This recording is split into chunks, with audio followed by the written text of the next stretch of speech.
शिव के सभी कथाएं।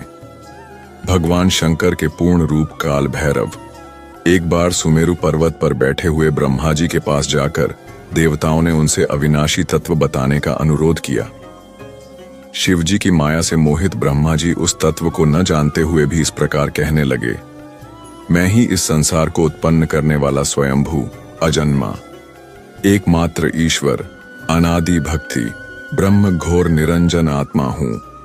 मैं ही प्रवृत्ति और निवृत्ति का मूल आधार सर्वलीन पूर्ण ब्रह्म हूं। ब्रह्मा जी ऐसा की पर मुनि मंडली में विद्यमान विष्णु जी ने उन्हें समझाते हुए कहा कि मेरी आज्ञा से तो तुम सृष्टि के रचयिता बने हो, मेरा अनादर करके तुम अपने प्रभुत्व की बात कैसे कर रहे हो। इस प्रकार ब्रह्मा और विष्णु अपना अपना प्रभुत्व स्थापित करने लगे और अपने पक्ष के समर्थन में शास्त्र वाक्य उद्धृत करने लगे। अंततः वेदों से पूछने का निर्णय हुआ तो स्वरूप धारण करके आए। चारों वेदों ने क्रमशः अपना मत इस प्रकार प्रकट किया। ऋग्वेद, जिसके भीतर समस्त भूत निहित हैं तथा जिससे सब कुछ प्रवत्त होता है और जिसे परमात्म कहा जाता है, वह एक रुद्र रूप ही है। यजुर्वेद, जिसके द्वारा हम वेद भी प्रमाणित होते हैं तथा जो ईश्वर के संपूर्ण यज्ञों तथा योगों से भजन किया जाता है, सबका दृष्टा वह एक शिव ही है। सामवेद, जो समस्त संसारी जनों को भरमाता है, जिसे योगी जन ढूंढते हैं और जिसकी भांति से सारा संसार प्रकाशित होता है, वे एक त्र्यंबक शिवजी ही हैं। अथर्ववेद, जिसकी भक्ति से साक्षात्कार होता है और जो सब या सुख दुख अतीत अनादि ब्रह्म है, वे केवल एक शंकर जी ही हैं। विष्णु ने वेदों के इस कथन को प्रताप बताते हुए नित्य शिवा से रमण करने वाले दिगंबर पीतवर्ण धूलि धूसरित प्रेमनाथ कुवेटाधारी सर्वावेष्टित वृपणवाही निःसंग शिव जी को पर ब्रह्म मानने से इनकार कर दिया। ब्रह्मा विष्णु विवाद को सुनकर ओंकार ने शिव जी की ज्योति नित्य और सनातन पर ब्रह्म बताया, परंतु फिर भी शिव माया से मोहित ब्रह्मा विष्णु की बुद्धि नहीं बदली। उस समय उन दोनों के मध्य आदि अंतरहित एक ऐसी विशाल ज्योति प्रकट हुई कि उससे ब्रह्मा का पंचम सिर जलने लगा। इतने में त्रिशूलधारी नील लोहित शिव वहां प्रकट हुए तो अज्ञानतावश ब्रह्मा उन्हें अपना पुत्र समझकर अपनी शरण में आने को कहने लगे।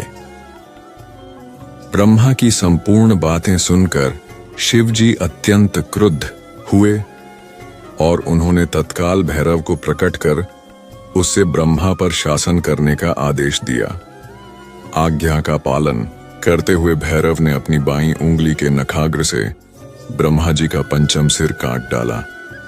भयभीत ब्रह्मा शत रुद्री का पाठ करते हुए शिव जी के शरण हुए। ब्रह्मा और विष्णु दोनों को सत्य की प्रतीति हो गई और वे दोनों शिव जी की महिमा का गान करने लगे। यह देखकर शिव जी शांत हुए और उन दोनों को अभयदान दिया। इसके उपरांत शिव जी ने उसके भीषण होने के कारण भैरव और काल को भी भयभीत करने वाला होने के कारण काल भैरव तथा भक्तों के पापों को तत्काल नष्ट करने वाला होने के कारण पाप भक्षक नाम देकर उसे काशीपुरी का अधिपति बना दिया। फिर कहा कि भैरव, तुम इन ब्रह्मा विष्णु को मानते हुए ब्रह्मा के कपाल को धारण करके इसी के आश्रय से भिक्षावृत्ति करते हुए वाराणसी में चले जाओ। वहां उस नगरी के प्रभाव से तुम ब्रह्म हत्या के पाप से मुक्त हो जाओगे। शिव जी की आज्ञा से भैरव जी हाथ में कपाल लेकर ज्यों ही काशी की ओर चले, ब्रह्म हत्या उनके पीछे पीछे हो चली। विष्णु जी ने उनकी स्तुति करते हुए उनसे अपने को उनकी माया से मोहित न होने का वरदान मांगा। विष्णु जी ने ब्रह्म हत्या के भैरव जी के पीछा करने की माया पूछना चाही तो ब्रह्म हत्या ने बताया कि वह तो अपने आप को पवित्र और मुक्त होने के लिए भैरव का अनुसरण कर रही है। फॉर संत्यो भैरव जी ज्यों ही काशी पहुंचे त्यों ही उनके हाथ से चिमटा और कपाल छूटकर पृथ्वी पर गिर गया और तब से उस स्थान का नाम कपाल मोचन तीर्थ पड़ गया। इस तीर्थ में जाकर सविधि पिंडदान और देवपितृ तर्पण करने से मनुष्य ब्रह्म हत्या के पाप से निवृत्त हो जाता है। शिव और सती का विवाह। दक्ष प्रजापति की कई पुत्रियां थी। सभी पुत्रियां गुणवती थीं। फिर भी दक्ष के मन में संतोष नहीं था। वे चाहते थे उनके घर में एक ऐसी पुत्री का जन्म हो जो सर्वशक्ति संपन्न हो एवं सर्व विजयिनी हो, जिसके कारण दक्ष एक ऐसी ही पुत्री के लिए तप करने लगे। तप करते करते अधिक दिन बीत गए तो भगवती आद्या ने प्रकट होकर कहा, मैं तुम्हारे तप से प्रसन्न हूं। तुम किस कारणवश तप कर रहे हो? दक्ष ने तप करने का कारण बताया तो मां बोली, मैं स्वयं पुत्री रूप में तुम्हारे यहाँ जन्म धारण करूंगी। मेरा नाम होगा सती। मैं सती के रूप में जन्म लेकर अपनी लीलाओं का विस्तार करूंगी। फलतः भगवती आद्या ने सती रूप में दक्ष के यहाँ जन्म लिया। सती दक्ष की सभी पुत्रियों में सबसे अलौकिक थीं। सती ने बाल्य अवस्था में ही कई ऐसे अलौकिक आश्चर्यचलित करने वाले कार्य कर दिखाए थे जिन्हें देखकर स्वयं दक्ष को भी विस्मयता होती रहती थी। जब सती विवाह योग्य हो गई तो दक्ष को उनके लिए वर की चिंता होने लगी। उन्होंने ब्रह्मा जी से इस विषय में परामर्श किया। ब्रह्मा जी ने कहा, सती आद्या का अवतार है। आद्या आदि शक्ति और शिव आदि पुरुष हैं। अतः सती के विवाह के लिए शिव ही योग्य और उचित वर हैं। दक्ष ने ब्रह्मा जी की बात मानकर सती का विवाह भगवान शिव के साथ कर दिया। सती कैलाश में जाकर भगवान शिव के साथ रहने लगी। भगवान शिव के दक्ष के दामाद थे, किंतु एक ऐसी घटना घटित हो गई जिसके कारण दक्ष के हृदय में भगवान शिव के प्रति बैर और विरोध भाव पैदा हो गया। एक बार देवलोक में ब्रह्मा ने धर्म के निरूपण के लिए एक सभा का आयोजन किया था। सभी बड़े बड़े देवता सभा में एकत्र हो गए थे। भगवान शिव भी इस सभा में बैठे थे। सभा मंडल में दक्ष का आगमन हुआ। दक्ष के आगमन पर सभी देवता उठकर खड़े हो गए, पर भगवान शिव खड़े नहीं हुए। उन्होंने दक्ष को प्रणाम भी नहीं किया। फलतः दक्ष ने अपमान का अनुभव किया। केवल यही नहीं, उनके हृदय में भगवान शिव के प्रति ईर्ष्या की आग जल उठी। वे उनसे बदला लेने के लिए समय और अवसर की प्रतीक्षा करने लगे। एक बार सती और शिव कैलाश पर्वत पर बैठे हुए परस्पर वार्तालाप कर रहे थे। उसी समय आकाश मार्ग से कई विमान कणखल की ओर जाते हुए दिखाई पड़े। सती ने उन विमानों को देखकर भगवान शिव से पूछा, प्रभु, ये सभी विमान किसके हैं और कहां जा रहे हैं? भगवान शक्कर ने उत्तर दिया, आपके पिता ने बहुत बड़े यज्ञ का आयोजन किया है। समस्त देवता और देवांगनाएं इन विमानों में बैठकर उसी यज्ञ में सम्मिलित होने के लिए जा रहे हैं। इस पर सती ने दूसरा प्रश्न किया, क्या मेरे पिता ने आपको यज्ञ में सम्मिलित होने के लिए नहीं बुलाया? भगवान शंकर ने उत्तर दिया, आपके पिता मुझसे बैर रखते हैं, फिर वे मुझे क्यों बुलाने लगे? सती मन ही मन सोचने लगी, फिर बोली, यज्ञ के इस अवसर पर अवश्य मेरी सभी बहनें आएंगी। उनसे मिले हुए बहुत दिन हो गए। यदि आपकी अनुमति हो तो मैं भी अपने पिता के घर जाना चाहती हूँ। यज्ञ में सम्मिलित हो लूंगी और बहनों से भी मिलने का सुअवसर मिलेगा। भगवान शिव ने उत्तर दिया, इस समय वहां जाना उचित नहीं होगा। आपके पिता मुझसे जलते हैं, हो सकता है वे आपका भी अपमान करें। बिना बुलाए किसी के घर जाना उचित नहीं होता है। इस पर सती ने प्रश्न किया, ऐसा क्यों? भगवान शिव ने उत्तर दिया, विवाहिता लड़की को बिना बुलाए पिता के घर नहीं जाना चाहिए, क्योंकि विवाह हो जाने पर लड़की अपने पति की हो जाती है। पिता के घर से उसका संबंध टूट जाता है। लेकिन सती पीहर जाने के लिए हठ करती रहीं, अपनी बात बार बार दोहराती रहीं। उनकी इच्छा देखकर भगवान शिव ने पीहर जाने की अनुमति दे दी। उनके साथ अपना एक गण भी साथ में भेज दिया। उस गण का नाम वीरभद्र था। सती वीरभद्र के साथ अपने पिता के घर गईं। घर में सती से किसी ने भी प्रेम पूर्वक वार्तालाप नहीं किया। दक्ष ने उन्हें देखकर कहा, तुम क्या यहाँ मेरा अपमान कराने आई हो? अपनी बहनों को तो देखो, वे किस प्रकार भांति भांति के अलंकारों और सुंदर वस्त्रों से सुसज्जित हैं। तुम्हारे शरीर पर मात्र बागंबर हैं। तुम्हारा पति श्मशानवासी और भूतों का नायक है। वह तुम्हें बागंबर छोड़कर और पहना ही क्या सकता है। दक्ष के कथन से सती के हृदय में पश्चाताप का सागर उमड़ पड़ा। वे सोचने लगीं, उन्होंने यहां आकर अच्छा नहीं किया। भगवान ठीक ही कह रहे थे, बिना बुलाए पिता के घर भी नहीं जाना चाहिए। पर अब क्या हो सकता है, अब तो आ ही गई हूं। पिता के कटु और अपमानजनक शब्द सुनकर भी सती मौन रहीं। वे उस यज्ञ मंडल में गईं जहां सभी देवता और आर्षि मुनि बैठे थे तथा यज्ञ कुंड में धू धू करती जलती हुई अग्नि में आहुतियां डाली जा रही थीं। सती ने यज्ञ मंडप में सभी देवताओं के तो भाग देखे, किंतु भगवान शिव का भाग नहीं देखा। वे भगवान शिव का भाग न देखकर अपने पिता से बोली, पितृश्रेष्ठ यज्ञ में तो सबके भाग दिखाई पड़ रहे हैं, किंतु कैलाशपति का भाग नहीं है। आपने उनका भाग क्यों नहीं रखा? दक्ष ने गर्व से उत्तर दिया, मैं तुम्हारे पति शिव को देवता नहीं समझता। वह तो भूतों का स्वामी, नग्न रहने वाला और हड्डियों की माला धारण करने वाला है। वह देवताओं की पंक्ति में बैठने योग्य नहीं है। उसे कौन भाग देगा? सती के नेत्र लाल हो उठे, उनकी भौहें कुटिल हो गईं। उनका मुखमंडल प्रलय के सूर्य की भांति तेजोदीप्त हो उठा। उन्होंने पीड़ा से तिल मिलाते हुए कहा, ओह, मैं इन शब्दों को कैसे सुन रही हूं, मुझे धिक्कार है। देवताओं, तुम्हें भी धिक्कार है। तुम भी उन कैलाशपति के लिए इन शब्दों को कैसे सुन रहे हो जो मंगल के प्रतीक हैं और जो क्षण मात्र में संपूर्ण सृष्टि को नष्ट करने की शक्ति रखते हैं। वे मेरे स्वामी हैं। नारी के लिए उसका पति ही स्वर्ग होता है। जो नारी अपने पति के लिए अपमानजनक शब्दों को सुनती है, उसे नरक में जाना पड़ता है। पृथ्वी सुनो, आकाश सुनो और देवताओं, तुम भी सुनो। मेरे पिता ने मेरे स्वामी का अपमान किया है। मैं अब एक क्षण भी जीवित रहना नहीं चाहती। सती अपने कथन को समाप्त करती हुई यज्ञ के कुंड में कूद पड़ी। जलती हुई आहुतियों के साथ उनका शरीर भी जलने लगा। यज्ञ मंडप में खलबली पैदा हो गई। हाहाकार मच गया। देवता उठकर खड़े हो गए। वीरभद्र क्रोध से कांप उठे। वे उछल उछल कर यज्ञ का विध्वंस करने लगे। यज्ञ मंडप में भगदड़ मच गई।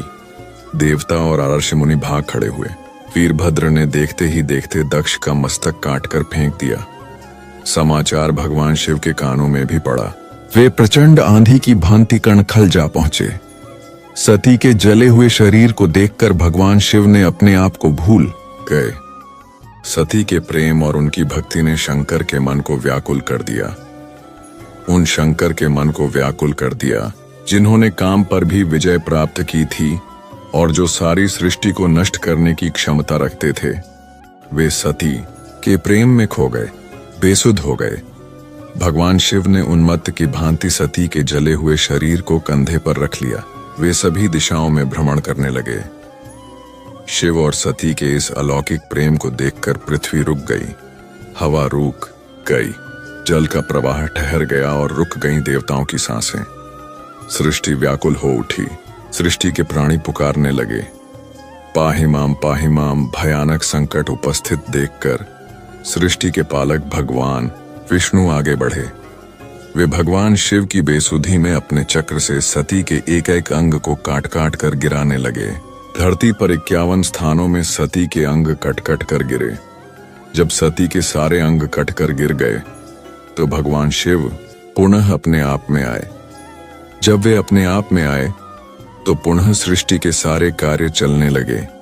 धरती पर जिन 51 स्थानों में सती के अंग कट कट कर गिरे थे, वे ही स्थान आज शक्ति के पीठ स्थान माने जाते हैं। आज भी उन स्थानों में सती का पूजन होता है, उपासना होती है। शिव का रौद्र रूप है। वीरभद्र यह अवतार तब हुआ था जब ब्रह्मा के पुत्र दक्ष ने यज्ञ का आयोजन किया, लेकिन भगवान शिव को उसमें नहीं बुलाया, जबकि दक्ष की पुत्री सती का विवाह शिव से हुआ था। यज्ञ की बात ज्ञात होने पर सती ने भी वहां चलने को कहा, लेकिन शिव ने बिना आमंत्रण के जाने से मना कर दिया। फिर भी सती जिद कर अकेली ही वहां चली गई। अपने पिता के घर जब उन्होंने शिव का और स्वयं का अपमान अनुभव किया तो उन्हें क्रोध भी हुआ और उन्होंने यज्ञ वेदी में कूदकर अपनी देह त्याग दी।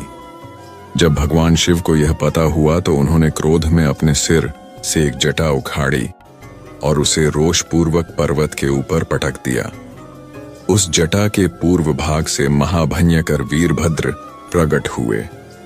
शास्त्रों में भी इसका उल्लेख है।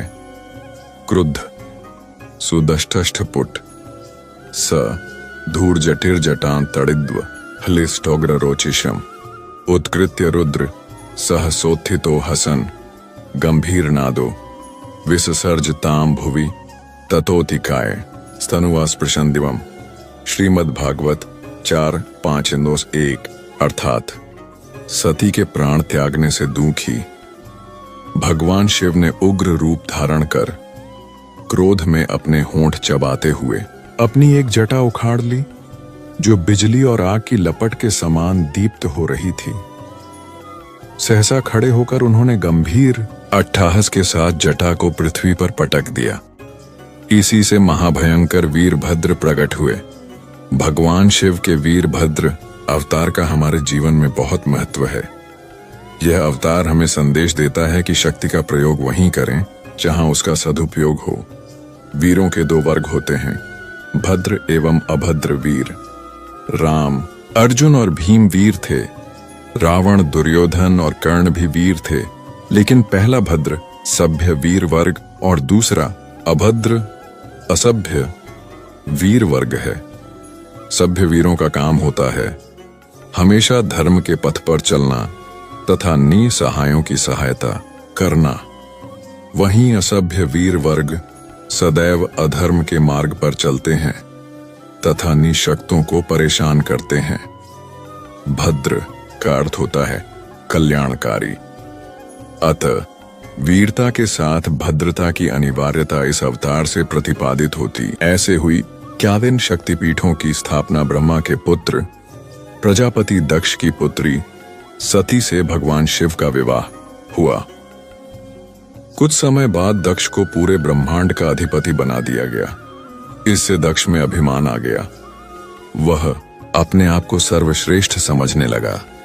एक यज्ञ में भगवान शिव द्वारा खुद को प्रणाम न करने पर दक्ष ने उन्हें अनेक अपशब्द कहे।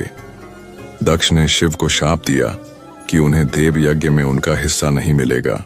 यह सुनकर नंदी ने भी दक्ष को शाप दिया कि जिस मुंह से वह शिव निंदा कर रहा है वह बकरे का हो जाएगा। कुछ समय बाद दक्ष ने एक भव्य यज्ञ का आयोजन किया। उसमें सभी देवी देवताओं को बुलाया गया, पर अभिमानी दक्ष ने शिव को उस यज्ञ से बहिष्कृत कर दिया।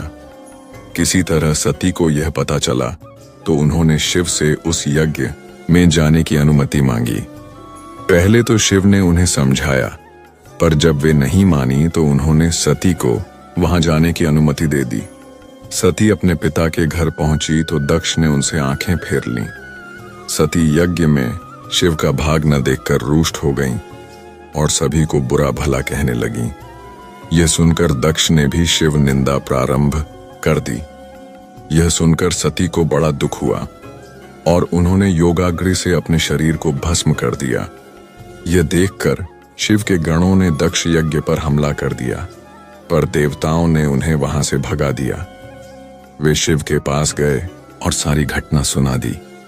यह सुनकर शिव को बड़ा क्रोध आया। उन्होंने अपनी एक जटा को उखाड़कर जमीन पर मारा, जिससे वीरभद्र और महाकाली प्रकट हुए। शिव ने उन दोनों को दक्ष का यज्ञ विध्वंस करने की आज्ञा दी। उन्होंने पल भर में ही दक्ष का यज्ञ विध्वंस कर डाला और वीरभद्र ने दक्ष का सिर काटकर उसे यज्ञ कुंड में फेंक दिया। यह देखकर देवताओं में हड़कंप मच गया और उन्होंने शिव स्तुति प्रारंभ कर दी। उनकी स्तुति उन्होंने सभी को जीवन दान दे दिया और दक्ष के शरीर पर बकरे का सिर लगाकर उसे भी जीवित कर दिया।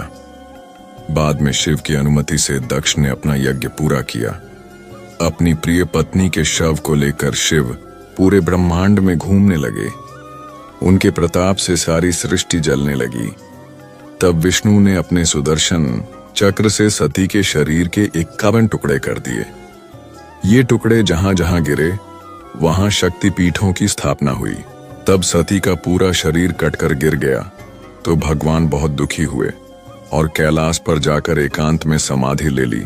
शिव पार्वती विवाह जब सती के खुद को योगाग्नि में भस्म कर लेने का समाचार शिवजी के पास पहुंचा, तब शिवजी ने वीरभद्र को भेजा।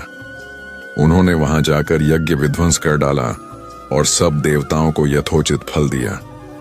सती ने मरते समय शिव से यह वर मांगा कि हर जन्म में आप ही मेरे पति हों। इसी कारण उन्होंने हिमाचल के घर जाकर पार्वती का जन्म लिया। जब से पार्वती हिमाचल के घर में जन्म, तब से उनके घर में सुख और संपत्तियां छा गईं। पार्वती जी के आने से पर्वत शोभायमान हो गया। जब नारद जी ने ये सब समाचार सुने तो वे हिमाचल पहुंचे। वहां पहुंचकर वे हिमाचल से मिले और हंसकर बोले, तुम्हारी कन्या गुणों की खान है। यह स्वभाव से ही सुंदर, सुशील और शांत है। यह कन्या सुलक्षणों से संपन्न है। यह अपने पति को प्यारी होगी। अब इसमें जो 2-4 अवगुण हैं वे भी सुन लो। गुणहीन, मानहीन, माता पिता विहीन, उदासीन, लापरवाह। इसका पति नंगा, योगी, जटाधारी और सांपों को गले में धारण करने वाला होगा। यह बात सुनकर पार्वती के माता पिता चिंतित हो गए। उन्होंने देवर्षि से इसका उपाय पूछा। तब नारद जी बोले, जो दोष मैंने बताए मेरे अनुमान से वे सभी शिव में हैं। अगर शिवजी के साथ विवाह हो जाए तो ये दोष गुण के समान ही हो जाएंगे। यदि तुम्हारी कन्या तप करे तो शिवजी ही इसकी किस्मत बदल सकते हैं। तब यह सुनकर पार्वती जी की मां विचलित हो गई। उन्होंने पार्वती के पिता से कहा, आप अनुकूल घर में ही अपनी पुत्री का विवाह कीजिएगा, क्योंकि पार्वती मुझे प्राणों से अधिक प्रिय है। पार्वती को देखकर मैना का गला भर आया। पार्वती ने अपनी मां से कहा, मां मुझे एक ब्राह्मण ने सपने में कहा है कि जो नारद जी ने कहा है तू उसे सत्य समझकर जाकर तप कर। यह तप तेरे लिए दुखों का नाश करने वाला है। उसके बाद माता पिता को बड़ी खुशी से समझाकर पार्वती तप करने गई। पार्वती जी ने शिव को पति रूप में पाने के लिए तपस्या आरंभ की, लेकिन शिव को सांसारिक बंधनों में कदापि रुचि नहीं थी। इसलिए पार्वती जी ने अत्यंत कठोर तपस्या की ताकि शिव प्रसन्न होकर उनसे विवाह कर लें। जब सप्तर्षि सती की परीक्षा लेने गए, सप्तर्षि ने पार्वती से जाकर पूछा, तुम किसके लिए इतना कठिन तप कर रही हो? तब पार्वती ने सकुचाते हुए कहा, आप लोग मेरी मूर्खता को सुनकर हंसेंगे। मैं शिव को अपना पति बनाना चाहती हूँ। पार्वती की बात सुनकर सभी आर्षि हंसने लगे और बोले कि तुमने उस नारद का उपदेश सुनकर शिव को अपना पति माना है, जो सब कुछ चौपट कर देता है। उनकी बातों पर विश्वास करके तुम ऐसा पति चाहती हो जो स्वभाव से ही उदासीन, गुणहीन, निर्लज्ज, बुरे वेश वाला, बिना घर बार वाला, नंगा और शरीर पर नागों को धारण करने वाला है।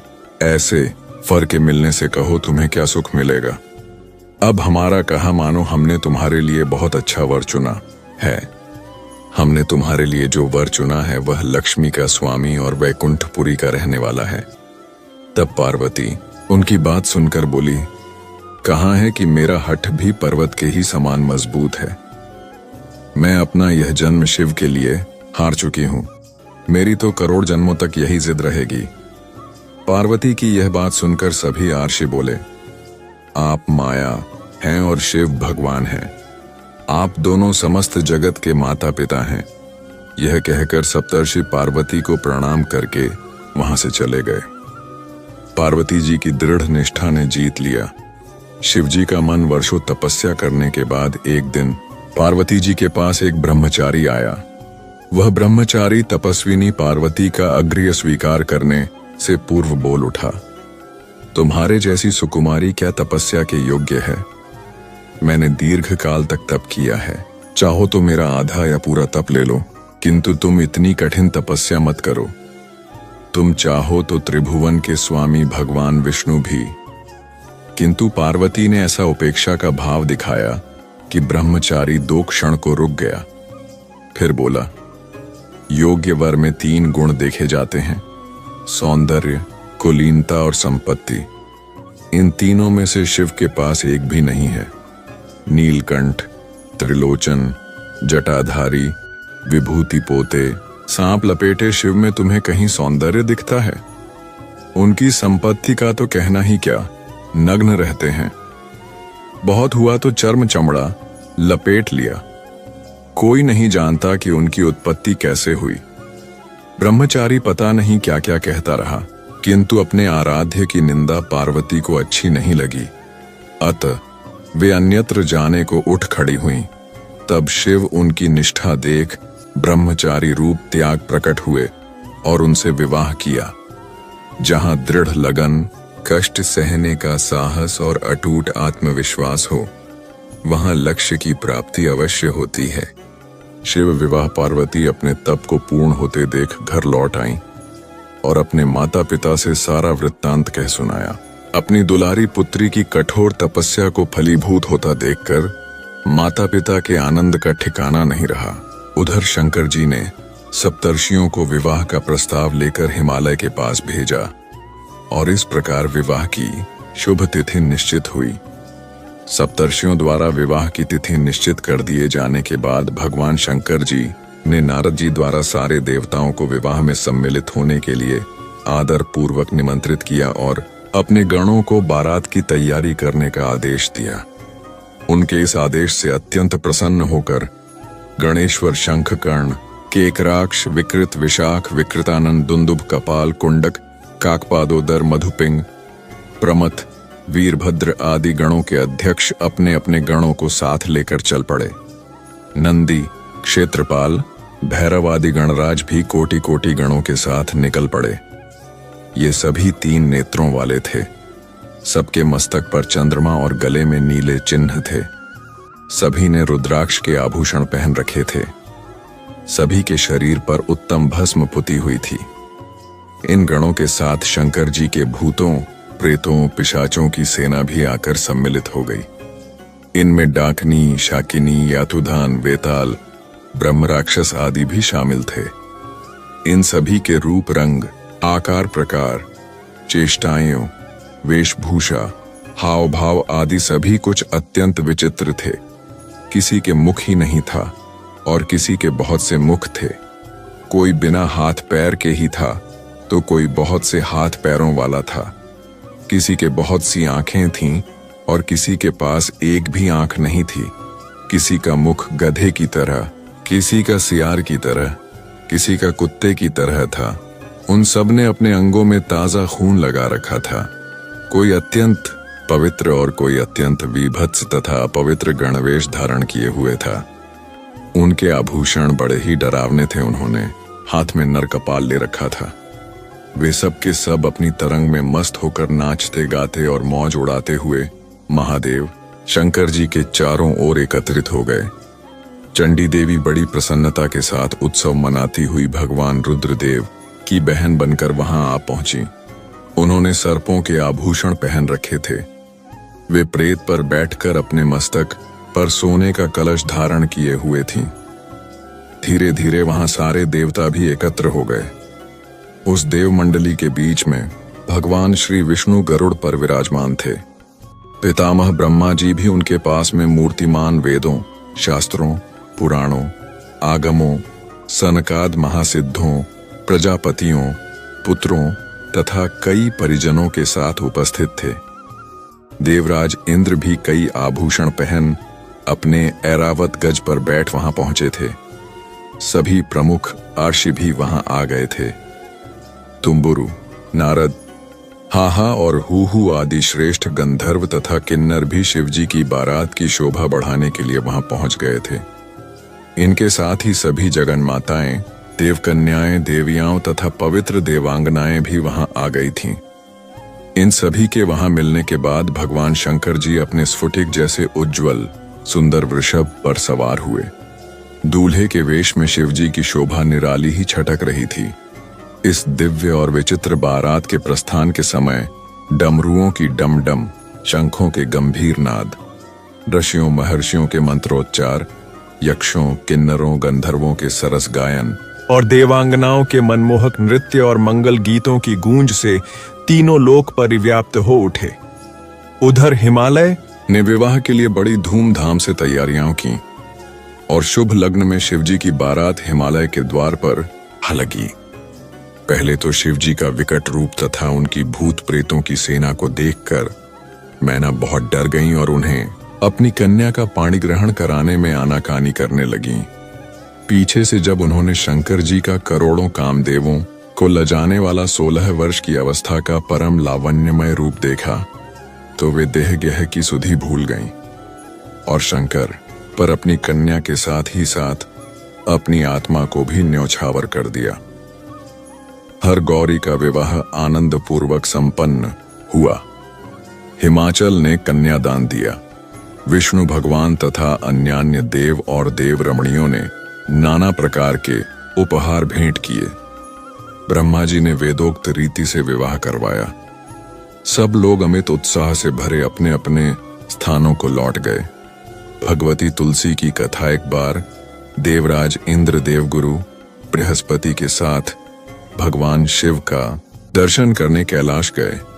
महादेव ने दोनों की परीक्षा लेनी चाहिए, इसलिए रूप बदलकर अवधूत बन गए। उनके शरीर पर कोई वस्त्र न था। उनका शरीर जलती हुई अग्नि के समान धधक रहा था और अत्यंत भयंकर नजर आते थे। अवधूत दोनों के रास्ते में खड़े हो गए। इंद्र ने एक विचित्र पुरुष को रास्ते में खड़े देखा तो चौंके। इंद्र को देवराज होने का गर्व घेरने लगा। उन्होंने उस भयंकर पुरुष से पूछा, तुम कौन हो? भगवान शिव अभी कैलाश पर विराज रहे हैं या कहीं भ्रमण पर हैं? मैं उनके दर्शन के लिए आया हूं। इंद्र ने कई प्रश्न किए लेकिन वह पुरुष योगियों के समान मौन ही रहे। इंद्र को लगा कि एक साधारण प्राणी उनका अपमान कर रहा है। उनके मन में देवराज होने का अहंकार उपजा जो क्रोध में बदल गया। इंद्र ने कहा, मेरे बार बार अनुरोध पर भी तू कुछ नहीं बोलकर मेरा अपमान कर रहा है। मैं तुझे अभी दंड देता हूं। ऐसा कहकर इंद्र ने वज्र उठा लिया। भगवान शिव ने वज्र को उसी समय स्तंभित यानी जड़ कर दिया। इंद्र की बांह अकड़ गई। भगवान अवधूत क्रोध से लाल हो गए। बृहस्पति उनके चेहरे पर आई क्रोध की ज्वाला को देखकर समझ गए कि ऐसा प्रचंड स्वरूप महादेव के अतिरिक्त किसी का नहीं हो सकता। बृहस्पति शिव स्तुति गाने लगे। उन्होंने इंद्र को भी महादेव के चरणों में लेटा दिया और बोले, प्रभु इंद्र आपके चरणों में पड़े हैं, आपके शरणागत हैं। आपके ललाट से प्रकट अग्नि इन्हें जलाने को बढ़ रही है। हम शरणागतों की रक्षा करें। बृहस्पति ने विनती की, प्रभु भक्तों पर आपकी सदा कृपा बरसती है। आप भक्त वत्सल और सर्वसमर्थ हैं। आप इस तेज को कहीं और स्थान दे दीजिए ताकि इंद्र के प्राणों की रक्षा हो। भगवान रुद्र ने कहा, बृहस्पति मैं तुम पर बहुत प्रसन्न हूं। इंद्र को जीवन दान देने के कारण तुम्हारा एक नाम जीव भी होगा। मेरे तीसरे नेत्र से प्रकट इस अग्नि का ताप देवता सहन नहीं कर सकते, इसलिए मैं इसको बहुत दूर छोड़ूंगा। महादेव ने उस तेज को हाथ में धारण कर समुद्र में फेंक दिया। वहां फेंके जाते ही भगवान शिव का वह तेज तत्काल एक बालक के रूप में परिवर्तित हो गया। सिंधु से उद्भव होने के कारण उसका नाम सिंधुपुत्र जलंधर प्रसिद्ध हुआ। जलंधर जिसका नाम शंखचूड़ भी हुआ, शिव के तेज से उत्पन्न हुआ था। इस कारण परम शक्तियों से संपन्न था। वह देवों से भी ज्यादा शक्तिवान था। वह उस तेज से पैदा हुआ था जो इंद्र को समाप्त करने वाला था। इसलिए असुरों ने उसे अपना राज बनाया। अवधूत रूप में यह लीला करने के बाद महादेव अंतर्धान हो गए। इंद्र के गर्व का भंजन भी हुआ, भगवान के दर्शन भी हो गए। तुलसी से जुड़ी एक कथा बहुत प्रचलित है। श्रीमद् देवी भागवत पुराण में इनके अवतरण की दिव्य लीला कथा भी बनाई गई है। एक बार शिव ने अपने तेज को समुद्र में फेंक दिया था। उसे एक महातेजस्वी बालक ने जन्म लिया। यह बालक आगे चलकर जालंधर के नाम से पराक्रमी दैत्य राजा बना। इसकी राजधानी का नाम जालंधर नगरी था। दैत्य राज कालनेमी की कन्या वृंदा का विवाह जालंधर से हुआ। जालंधर महाराक्षस था। अपनी सत्ता के मद में चूर उसने माता लक्ष्मी को पाने की कामना से युद्ध किया, परंतु समुद्र से ही उत्पन्न होने के कारण माता लक्ष्मी ने उसे अपने भाई के रूप में स्वीकार किया। वहां से पराजित होकर वह देवी पार्वती को पाने की लालसा से कैलाश पर्वत पर गया। भगवान देवाधिदेव शिव का ही रूप धरकर माता पार्वती के समीप गया, परंतु मां ने अपने योग बल से उसे तुरंत पहचान लिया तथा वहां से अंत ध्यान हो गई। देवी पार्वती ने क्रुद्ध होकर सारा वृतांत भगवान विष्णु को सुनाया। जालंधर की पत्नी वृंदा अत्यंत पतिव्रता स्त्री थी।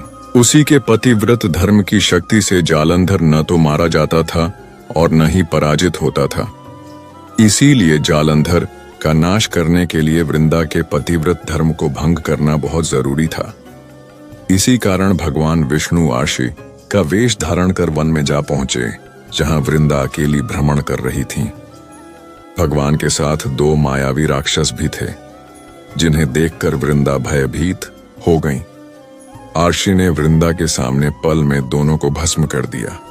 उनकी शक्ति देखकर वृंदा ने कैलाश पर्वत पर महादेव के साथ युद्ध कर रहे अपने पति जालंधर के बारे में पूछा। ऋषि ने अपने माया जाल से 2 वानर प्रकट किए। एक वानर के हाथ में जालंधर का सिर था तथा दूसरे के हाथ में धड़। अपने पति की यह दशा देखकर वृंदा मूर्छित होकर गिर पड़ी। होश में आने पर उन्होंने अर्श भगवान ने अपनी माया से पुण्य जालंधर का सिर धड़ से जोड़ दिया, परंतु स्वयं भी वह उसी शरीर में प्रवेश कर गए। वृंदा को इस छल का जरा आभास न हुआ। जालंधर बने भगवान के साथ वृंदा पतिव्रता का व्यवहार करने लगी, जिससे उसका सतीत्व भंग हो गया। ऐसा होते ही वृंदा का पति जालंधर युद्ध में हार गया। इस सारी लीला का जब वंदा को पता चला तो उसने क्रुद्ध होकर भगवान विष्णु को शिला होने का श्राप दे दिया तथा स्वयं सती हो गईं। जहां वृंदा भस्म हुई वहां तुलसी का पौधा उगा। भगवान विष्णु ने वृंदा से कहा, हे वृंदा, तुम अपने सतीत्व के कारण मुझे लक्ष्मी से भी अधिक प्रिय हो गई हो। अब तुम तुलसी के रूप में सदा मेरे साथ रहोगी। जो मनुष्य भी मेरे शालिग्राम रूप के साथ तुलसी का विवाह करेगा, उसे इस लोक और परलोक में विपुल यश प्राप्त होगा। जिस घर में तुलसी होती है वहां यम के दूत भी असमय नहीं जा सकते। गंगा व नर्मदा के जल में स्नान तथा तुलसी का पूजन बराबर माना जाता है, चाहे मनुष्य कितना भी पापी क्यों न हो। मृत्यु के समय जिसके प्राण मंजरी रहित तुलसी और गंगा जल मुख में रखकर निकल जाते हैं, वह पापों से मुक्त होकर वैकुंठ धाम को प्राप्त होता है। जो मनुष्य तुलसी व आंवलों की छाया में अपने पितरों का श्राद्ध करता है, उसके पितर मोक्ष को प्राप्त हो जाते हैं। उसी दैत्य जालंधर की यह भूमि जलंधर नाम से विख्यात है। सती वृंदा का मंदिर मोहल्ला कोट किशनचंद में स्थित है। कहते हैं इस स्थान पर एक प्राचीन गुफा थी जो सीधी हरिद्वार तक जाती थी। कुबेर का अहंकार यह एक पौराणिक कथा है। कुबेर तीनों लोकों में सबसे धनी थे। एक दिन उन्होंने सोचा कि हमारे पास इतनी संपत्ति है, लेकिन कम ही लोगों को इसकी जानकारी है। इसलिए उन्होंने अपनी संपत्ति का प्रदर्शन करने के लिए एक भव्य भोज का आयोजन करने की बात सोची। उस में तीनों लोकों के सभी देवताओं को आमंत्रित किया गया। भगवान शिव उनके इष्ट देवता थे, इसलिए उनका आशीर्वाद लेने वह कैलाश पहुंचे और कहा, प्रभु, आज मैं तीनों लोकों में सबसे धनवान हूं। यह सब आपकी कृपा का फल है। अपने निवास पर एक भोज का आयोजन करने जा रहा हूं। कृपया आप परिवार सहित भोज में पधारने की कृपा करें। भगवान शिव कुबेर के मन का अहंकार ताड़ गए, बोले, वत्स, मैं कहीं बाहर नहीं जाता। कुबेर गिड़गिड़ाने लगे, भगवान, आपके बगैर तो मेरा सारा आयोजन बेकार चला जाएगा। तब शिव जी ने कहा, एक उपाय है। मैं अपने छोटे बेटे गणपति को तुम्हारे भोज में जाने को कह दूंगा। कुबेर संतुष्ट होकर लौट आए। नियत समय पर कुबेर ने भव्य भोज का आयोजन किया। तीनों लोकों के देवता पहुंच चुके थे। अंत में गणपति आए और आते ही कहा, मुझको बहुत तेज भूख लगी है, भोजन कहाँ है? कुबेर उन्हें ले गए भोजन से सजे कमरे में। सोने की थाली में भोजन परोसा गया। क्षण भर में ही परोसा गया सारा भोजन खत्म हो गया। दोबारा खाना परोसा गया, उसे भी खा गए। बार बार खाना परोसा जाता और क्षण भर में गणेश जी उसे चट कर जाते। थोड़ी ही देर में हजारों लोगों के लिए बना भोजन खत्म हो गया, लेकिन गणपति का पेट नहीं भरा। वे रसोई घर में पहुंचे और वहां रखा सारा कच्चा सामान भी खा गए, तब भी भूख नहीं मिटी। जब सब कुछ खत्म हो गया तो गणपति ने कुबेर से कहा, जब तुम्हारे पास मुझे खिलाने के लिए कुछ था ही नहीं तो तुमने मुझे न्योता क्यों दिया था? कुबेर का अहंकार चूर चूर हो गया। तपस्या का फल भगवान शंकर को पति के रूप में पाने हेतु माता पार्वती कठोर तपस्या कर रही थी। उनकी तपस्या पूर्णता की ओर थी। एक समय वह भगवान के चिंतन में ध्यान मग्न बैठी थी। उसी समय उन्हें एक बालक के डूबने की चीख सुनाई दी। माता तुरंत उठकर वहां पहुंची। उन्होंने देखा एक मगरमच्छ बालक को पानी के भीतर खींच रहा है। बालक अपनी जान बचाने के लिए प्रयास कर रहा है तथा मगरमच्छ उसे आहार बनाने का। करुणामयी मां को बालक पर दया आ गई। उन्होंने मगरमच्छ से निवेदन किया कि बालक को छोड़ दीजिए, इसे आहार न बनाएं। मगरमच्छ बोला, माता यह मेरा आहार है, मुझे हर छठे दिन उधर पूर्ति हेतु जो पहले मिलता है उसे मेरा आहार ब्रह्मा ने निश्चित किया है। माता ने फिर कहा, आप इसे छोड़ दें, इसके बदले में अपनी तपस्या का फल दूंगी। ग्राह ने कहा, ठीक है। माता ने उसी समय संकल्प कर अपनी पूरी तपस्या का पुण्य फल उस ग्राह को दे दिया। ग्राह तपस्या के फल को प्राप्त कर सूर्य की भांति चमक उठा। उसकी बुद्धि भी शुद्ध हो गई। उसने कहा, माता आप अपना पुण्य वापस ले लें, मैं इस बालक को यूं ही छोड़ दूंगा। माता ने मना कर दिया तथा बालक को गोद में लेकर ममतामयी माता दुलारने लगी। बालक को सुरक्षित लौटाकर माता ने अपने स्थान पर वापस आकर तप शुरू कर दिया। भगवान शिव तुरंत ही वहां प्रकट हो गए और बोले, पार्वती अब तुम्हें तप करने की आवश्यकता नहीं है, हर प्राणी में मेरा ही वास है। तुमने उस ग्राह को तप का फल दिया, वह मुझे ही प्राप्त हुआ, अतः तुम्हारा तप फल अनंत गुना हो गया। तुमने करुणावश द्रवित होकर किसी प्राणी की रक्षा कियत। मैं तुम पर प्रसन्न हूं तथा तुम्हें पत्नी रूप में स्वीकार करता हूं। कथा का सारांश यही है कि जो परहित की कामना करता है उस पर परमात्मा की असीम कृपा होती है। जो व्यक्ति असहायों की सहायता, दयालु, प्रेमी, करुणाकारी होता है, ईश्वर उसको स्वीकार करते हैं। यह कथा शिव पुराण में उल्लेखित है। अर्धनारीश्वर शिव सृष्टि के प्रारंभ में जब ब्रह्मा जी द्वारा रची गई मानसिक सृष्टि विस्तार न पा सकी, तब ब्रह्मा जी को बहुत दुख हुआ। उसी समय आकाशवाणी हुई, ब्राह्मण अब मैथुनी सृष्टि करो। आकाशवाणी सुनकर ब्रह्मा जी ने मैथुनी सृष्टि रचने का निश्चय तो कर लिया, किंतु उस समय तक नारियों की उत्पत्ति न होने के कारण वे अपने निश्चय में सफल नहीं हो सके। तब ब्रह्मा जी ने सोचा कि परमेश्वर शिव की कृपा के बिना मैथुनी सृष्टि नहीं हो सकती, अतः वे उन्हें प्रसन्न करने के लिए कठोर तप करने लगे।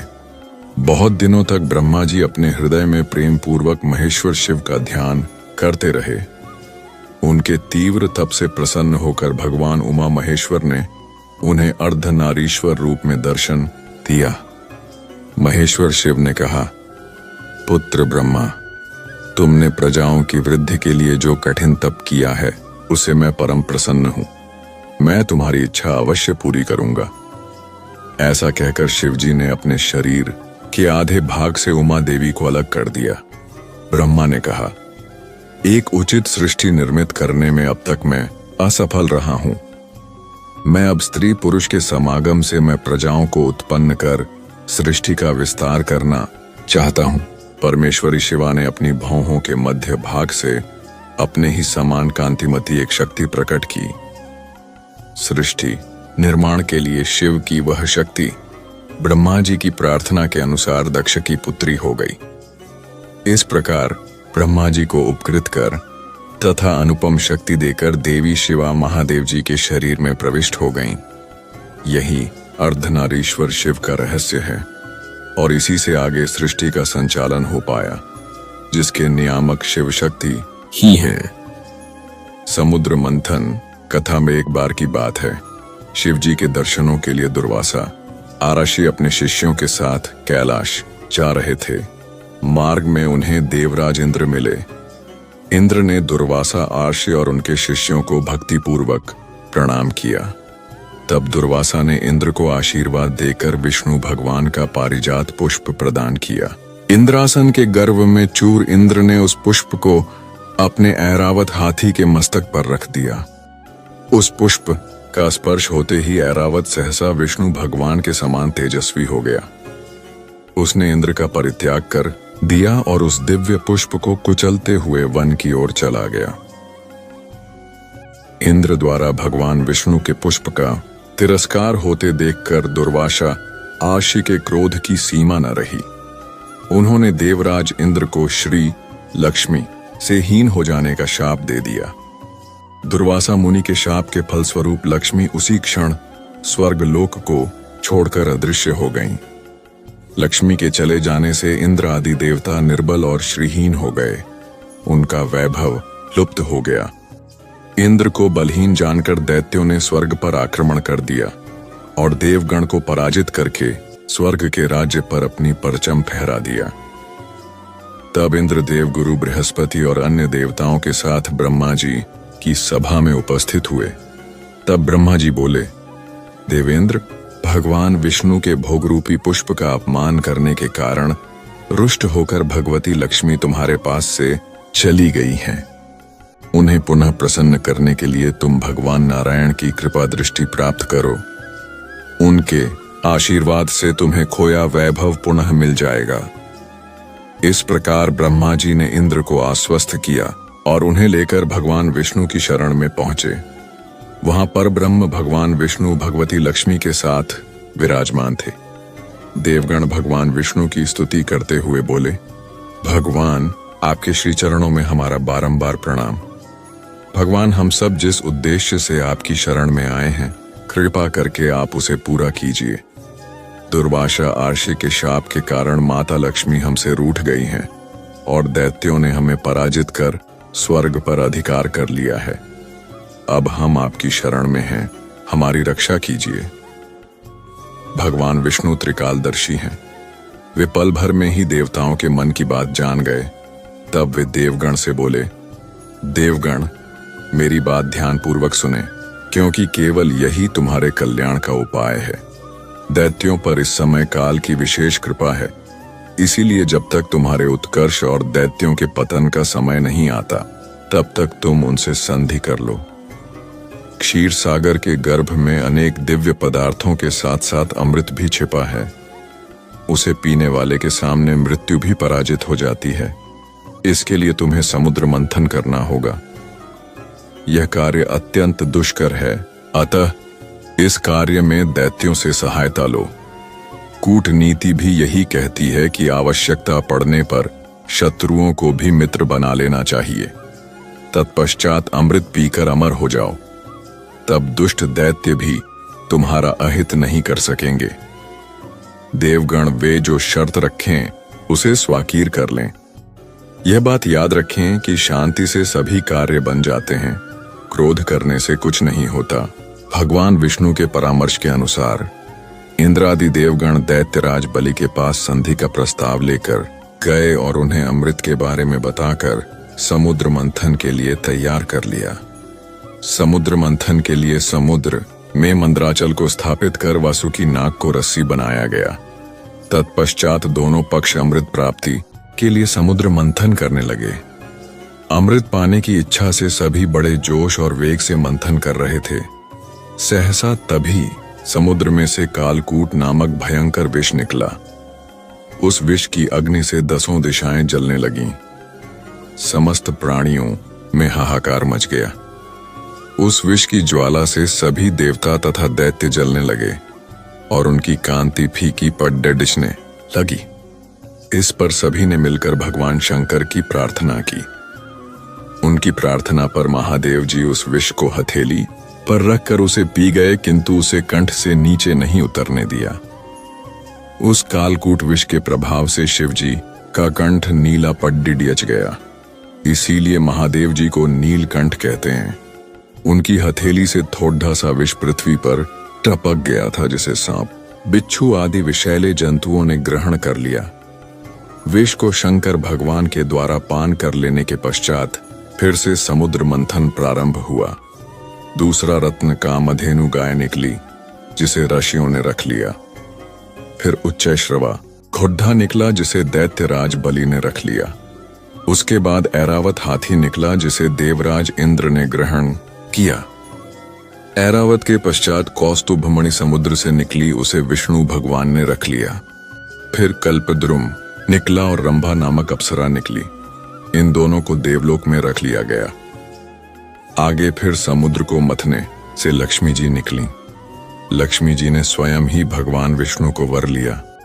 उसके बाद कन्या के रूप में वारुणी प्रकट हुई, जिसे दैत्यों ने ग्रहण किया। फिर एक के पश्चात एक चंद्रमा, पारिजात वृक्ष तथा शंख निकले और अंत में धन्वंतरी वैद्य अमृत का घट लेकर प्रकट हुए। गंगा को जटाओं में बांध लिया शिव ने। रघुवंश में भगवान राम के पूर्वज भागीरथ एक प्रतापी राजा थे। उन्होंने अपने पूर्वजों को जीवन मरण के दोष से मुक्त करने के लिए गंगा को पृथ्वी पर लाने की ठानी। उन्होंने कठोर तपस्या आरंभ की। गंगा उनकी तपस्या से प्रसन्न हुई तथा स्वर्ग से पृथ्वी पर आने के लिए तैयार हो गईं।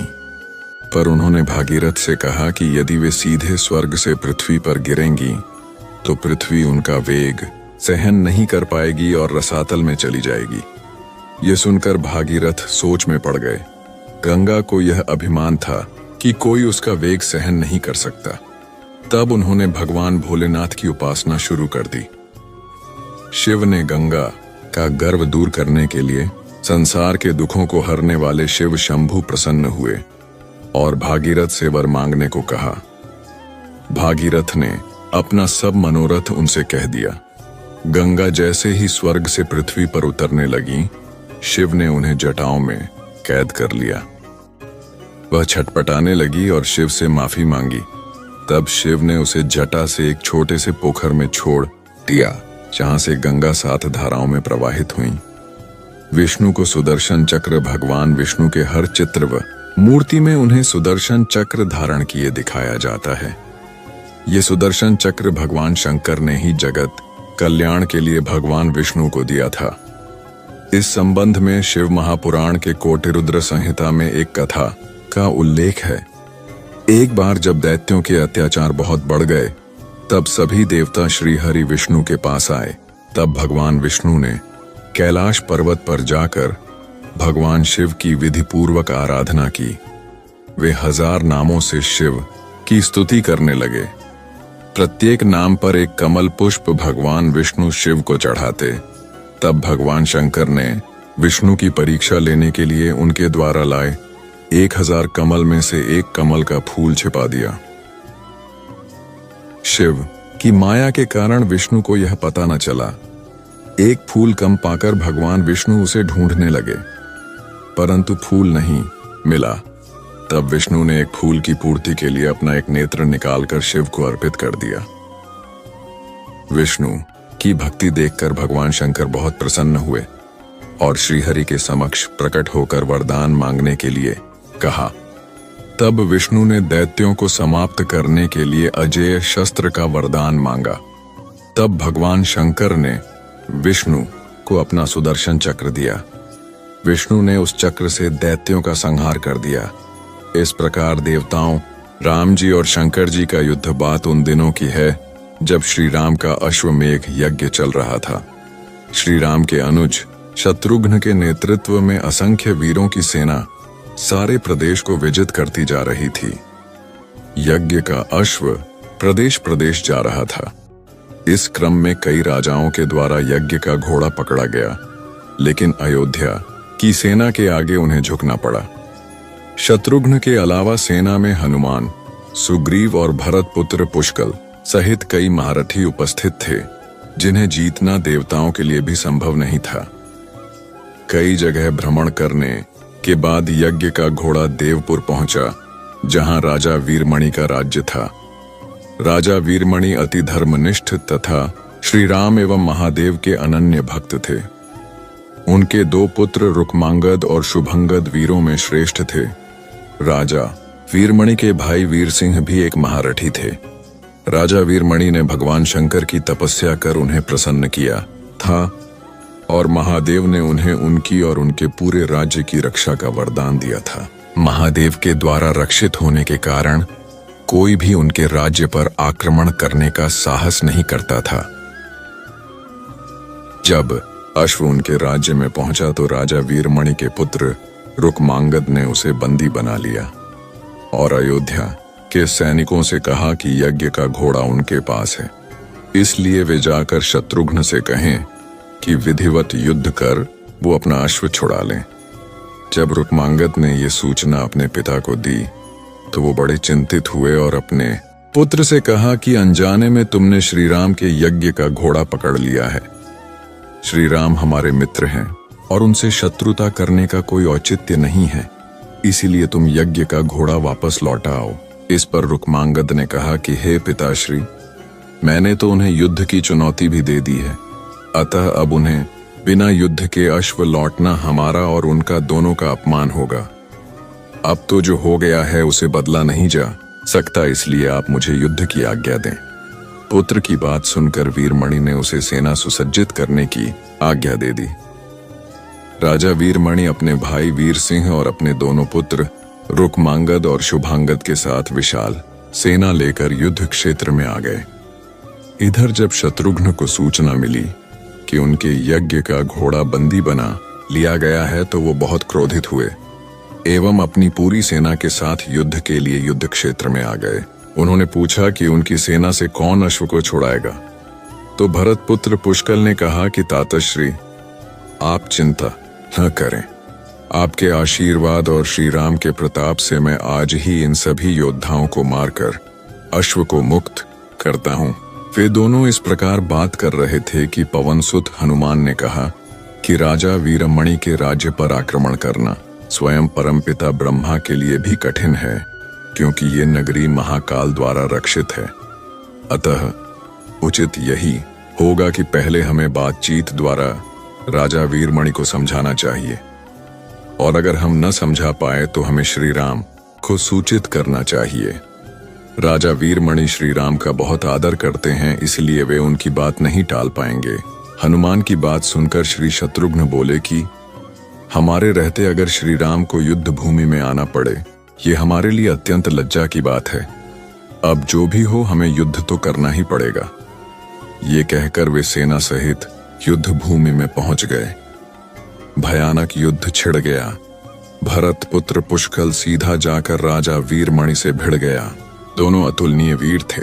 वे दोनों तरह तरह के शस्त्रों का प्रयोग करते हुए युद्ध करने लगे।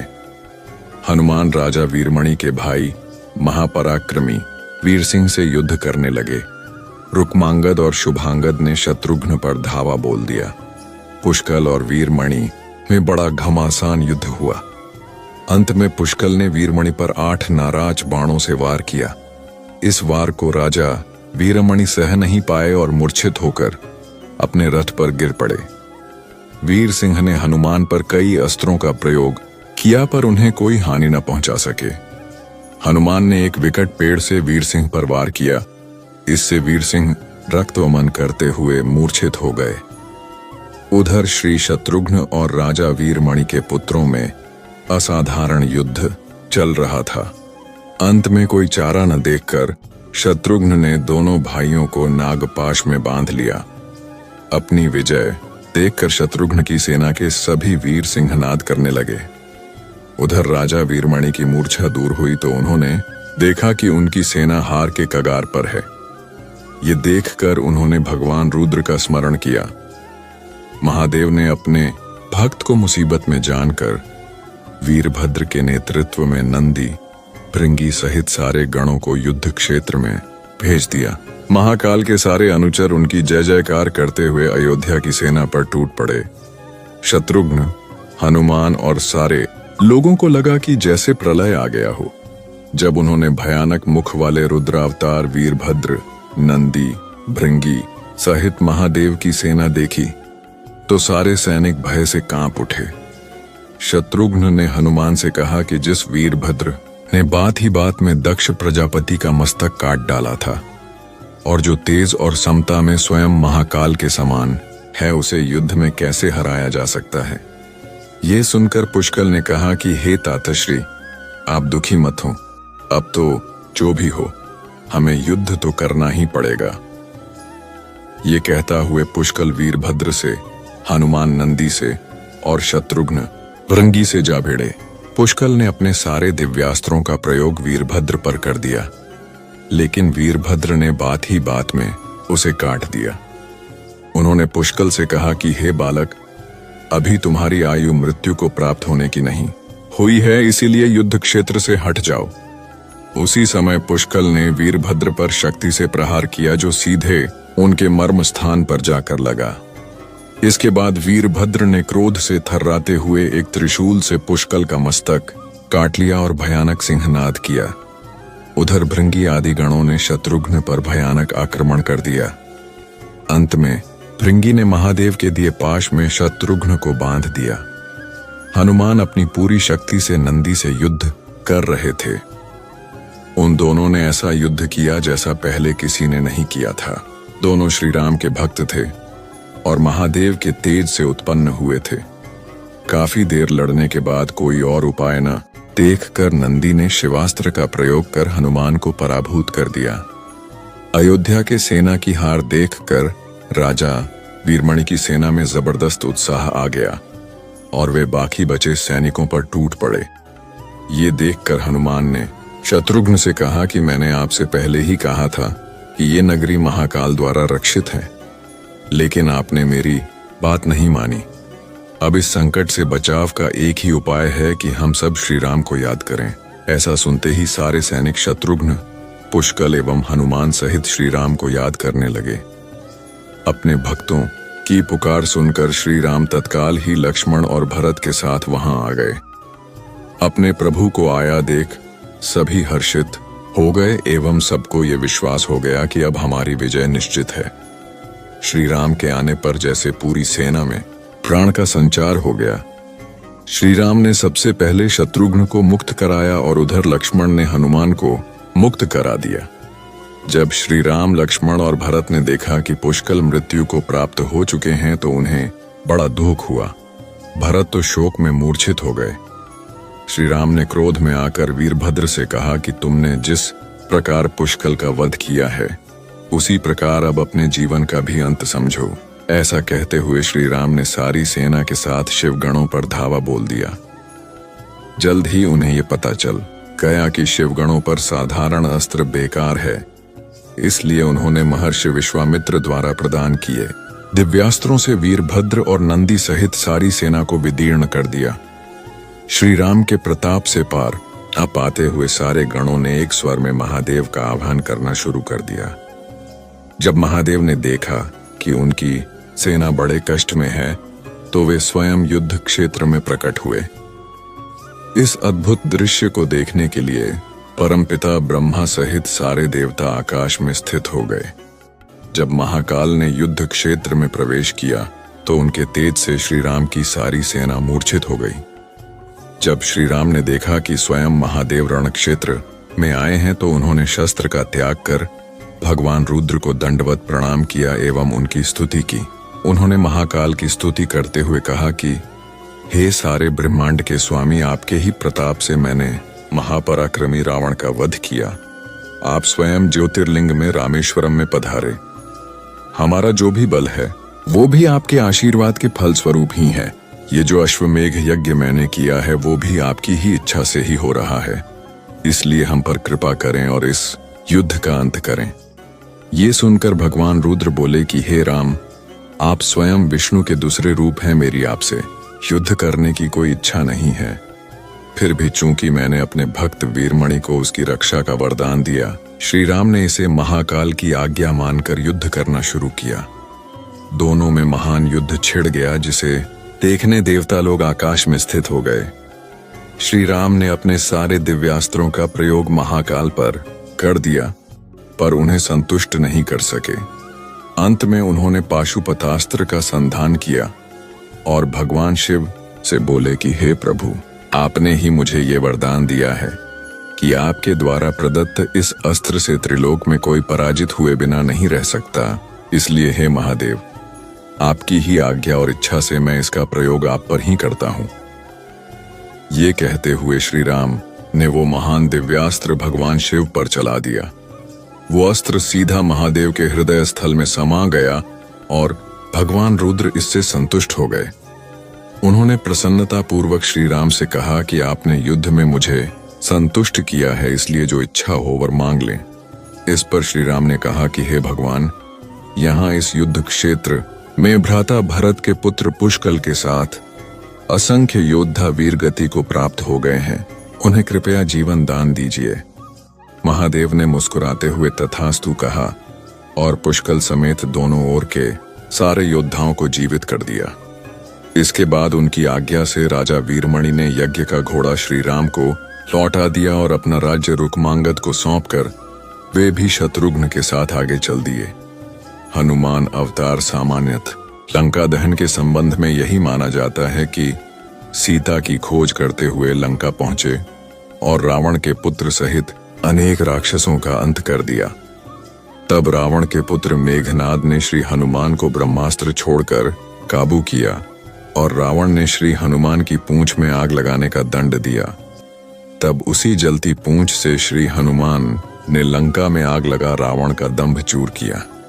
किंतु पुराणों में लंका दहन के पीछे भी एक और रोचक कथा जुड़ी है, जिसके कारण श्री हनुमान ने पूंछ से लंका में आग लगाई। जानते हैं वह रोचक कथा। श्री हनुमान शिव अवतार है।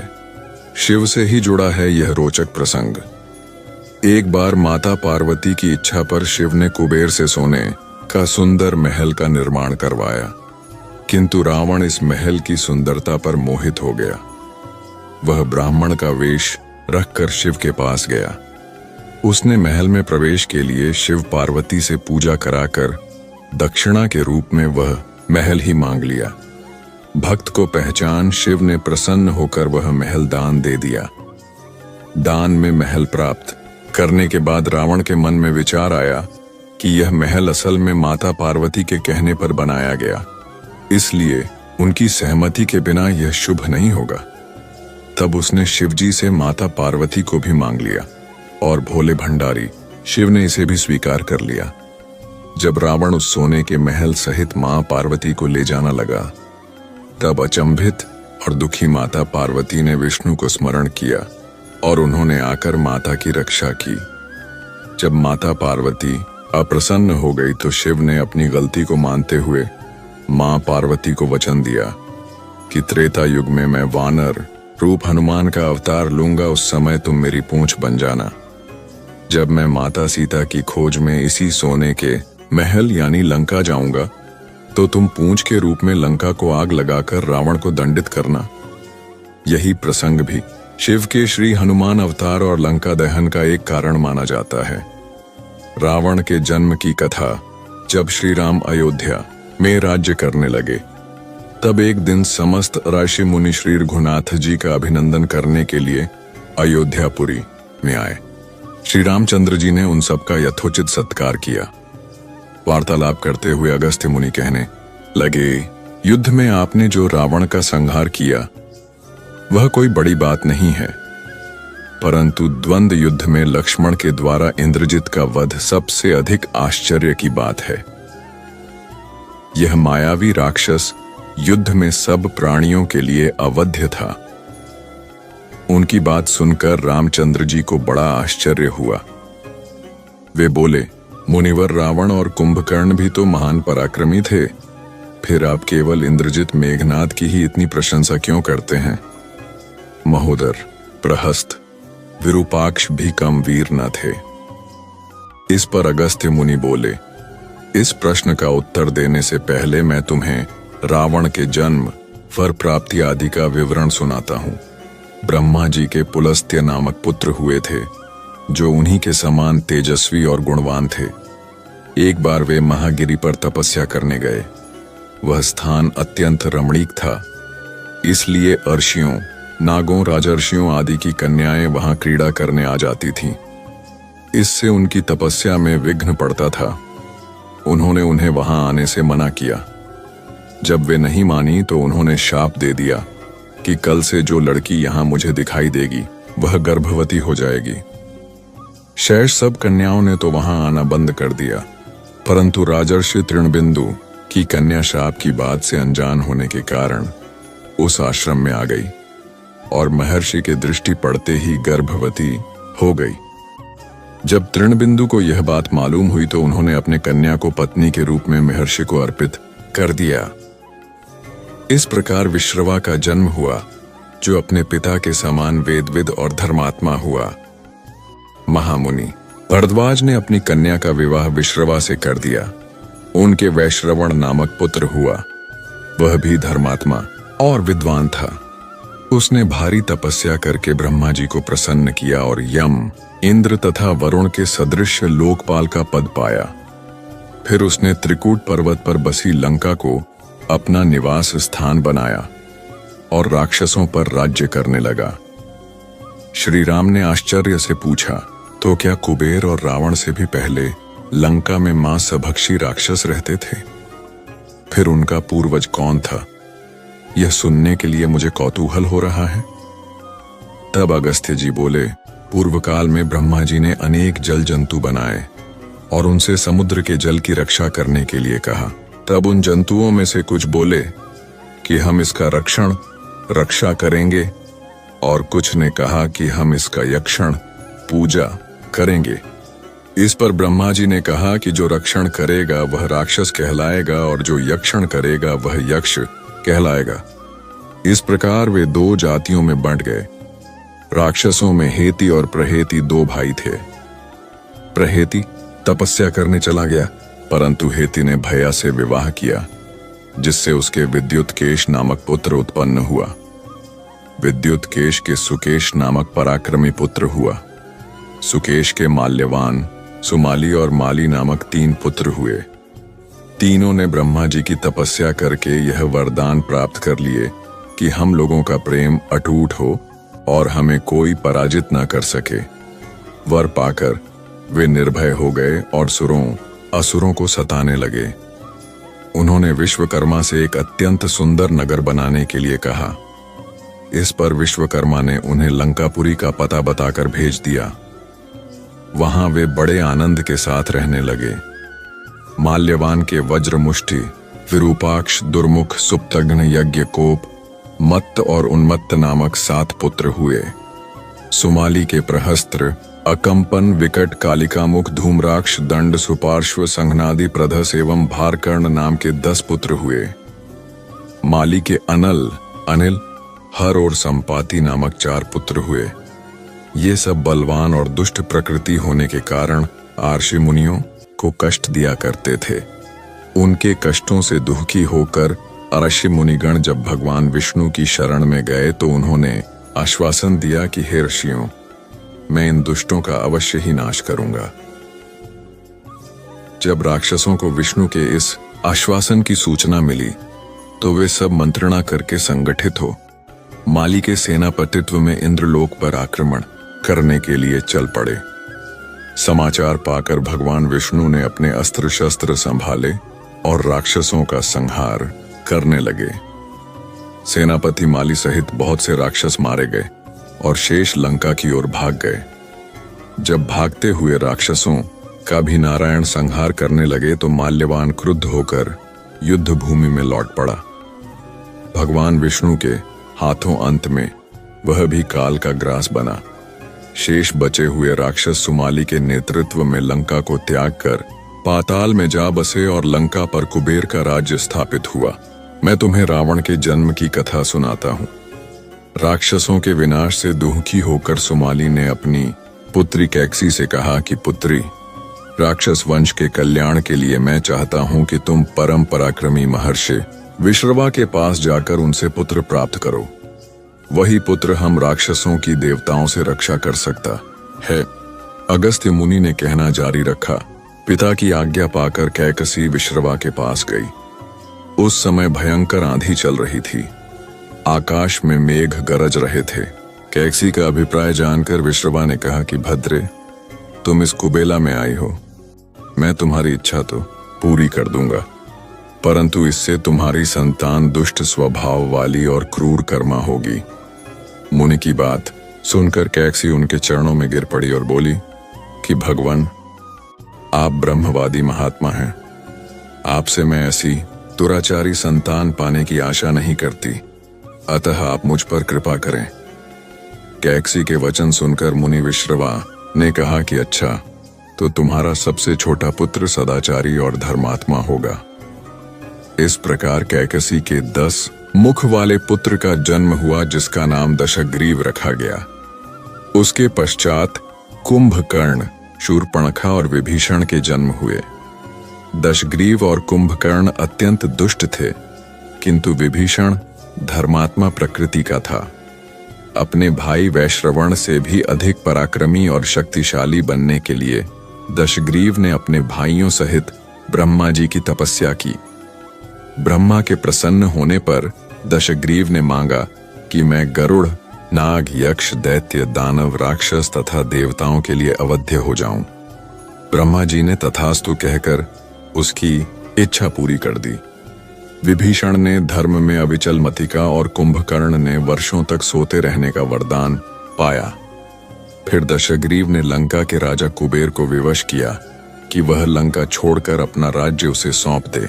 अपने पिता विश्रवा के समझाने पर कुबेर ने लंका का परित्याग कर दिया और रावण अपनी सेना, भाइयों तथा सेवकों के साथ लंका में रहने लगा। लंका में जम जाने के बाद अपने बहन शूर्पणखा का विवाह कालका के पुत्र दानवराज विद्युविह्वा के साथ कर दिया। उसने स्वयं दित्य के पुत्र मय की कन्या मंदोदरी से विवाह किया, जो हेमा नामक अप्सरा के गर्भ से उत्पन्न हुई थी। विरोचन कुमार बलि की पुत्री वज्रज्वला से कुंभकर्ण का और गंधर्वराज महात्मा शैलूष की कन्या सरमा से विभीषण का विवाह हुआ। कुछ समय पश्चात मंदोदरी ने मेघनाद को जन्म दिया, जो इंद्र को परास्त कर संसार में इंद्रजित के नाम से प्रसिद्ध हुआ। सत्ता के मद में रावण उच्छृंखल हो देवताओं, ऋषियों, यक्षों और गंधर्वों को नाना प्रकार से कष्ट देने लगा। एक बार उसने कुबेर पर चढ़ाई करके उसे युद्ध में पराजित कर दिया और अपनी विजय की स्मृति के रूप में कुबेर के पुष्पक विमान पर अधिकार कर लिया। उस विमान का वेग मन के समान तीव्र था। वह अपने ऊपर बैठे हुए लोगों की इच्छानुसार छोटा या बड़ा रूप धारण कर सकता था। विमान में मणि और सोने की सीढ़ियां बनी हुई थीं और तपाए हुए सोने के आसन बने हुए थे।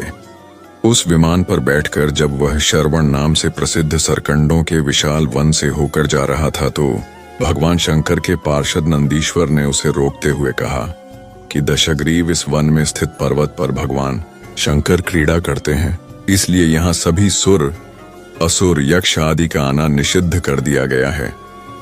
नंदीश्वर के वचनों से क्रुद्ध होकर रावण विमान से उतरकर भगवान शंकर की ओर चला।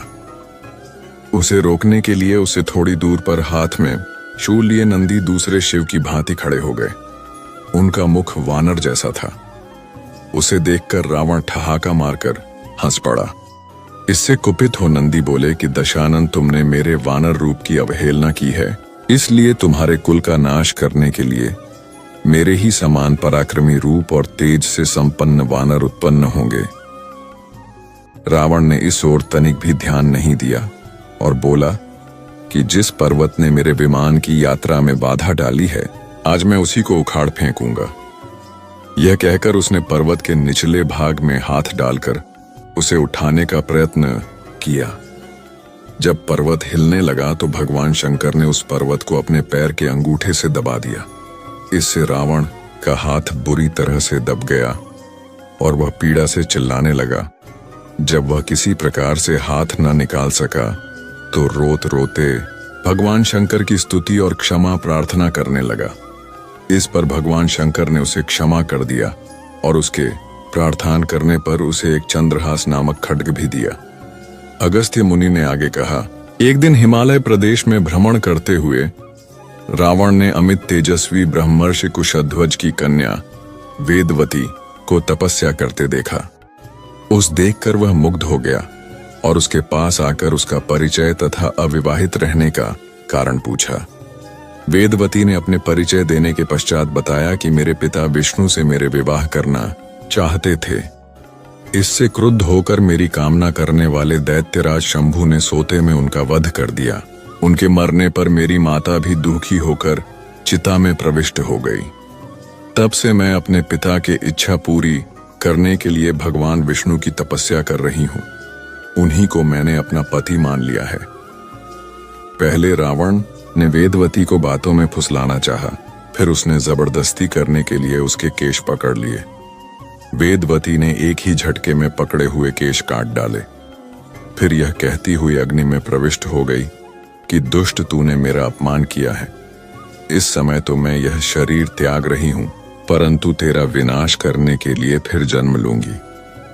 अगले जन्म में मैं अयोनिजा कन्या के रूप में जन्म लेकर किसी धर्मात्मा की पुत्री बनूंगी। अगले जन्म में वह कन्या कमल के रूप में उत्पन्न हुई। उस सुंदर कांति वाली कमल कन्या को एक दिन रावण अपने महलों में ले गया। उसे देखकर ज्योतिषियों ने कहा कि राजन, यदि यह कमल कन्या आपके घर में रही तो आपके और आपके कुल के विनाश का कारण बनेगी।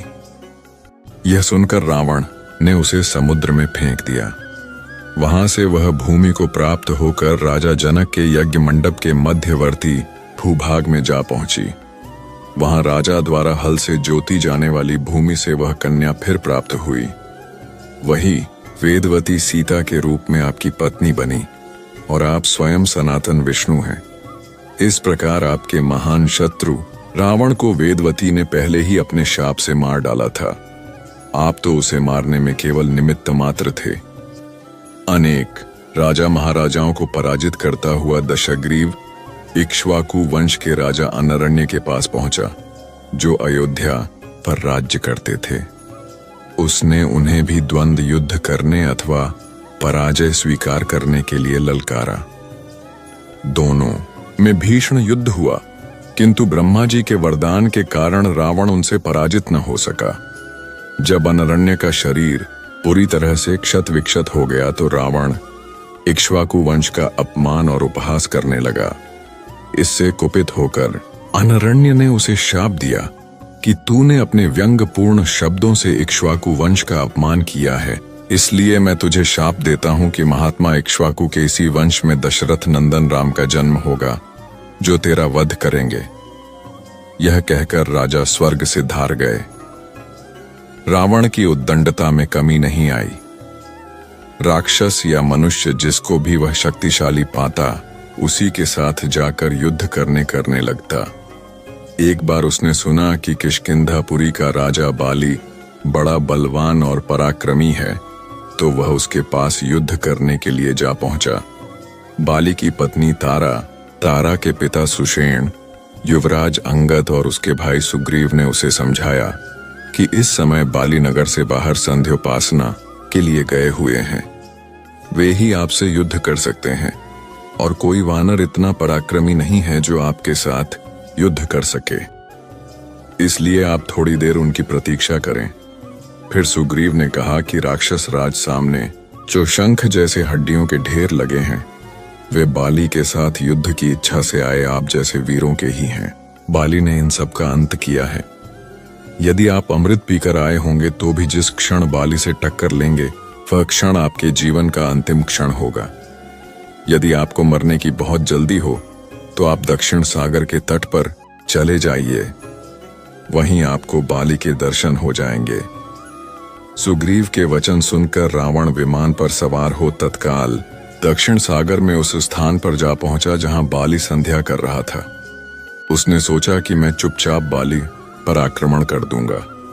बाली ने रावण को आते देख लिया परंतु वह तनिक भी विचलित नहीं हुआ और वैदिक मंत्रों का उच्चारण करता रहा।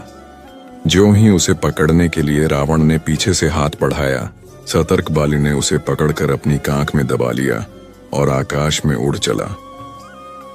रावण बार बार बाली को अपने नखों से कचोटता रहा, किंतु बाली ने उसकी कोई चिंता नहीं की। तब उसे छुड़ाने के लिए रावण के मंत्री और अनुचर उसके पीछे शोर मचाते हुए दौड़े, परंतु वे बाली के पास तक न पहुंच सके। इस प्रकार बाली रावण को लेकर पश्चिमी सागर के तट पर पहुंचा। वहां उसने संध्योपासना पूरी की। फिर वह दशानन को लिए हुए किष्किंधापुरी लौटा। अपने उपवन में एक आसन पर बैठकर उसने रावण को अपनी कांख से निकालकर पूछा कि अब कहिए, आप कौन हैं और किस लिए आए हैं?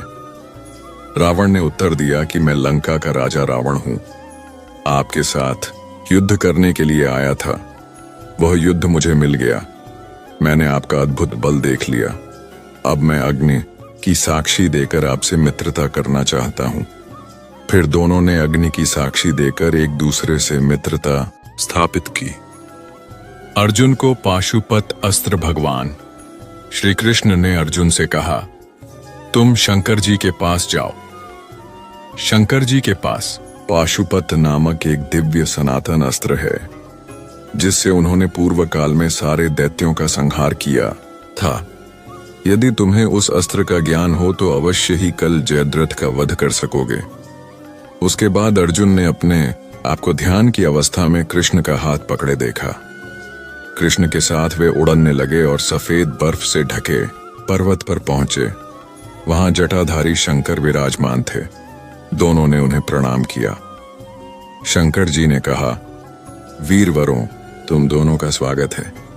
उठो, विश्राम करो और शीघ्र बताओ तुम्हारी क्या इच्छा है। भगवान शिव की यह बात सुनकर श्री कृष्ण और अर्जुन दोनों हाथ जोड़े खड़े हो गए और उनकी स्तुति करने लगे। अर्जुन ने मन ही मन दोनों का पूजन किया और शंकर जी से कहा, भगवान, मैं आपका दिव्य अस्त्र चाहता हूं।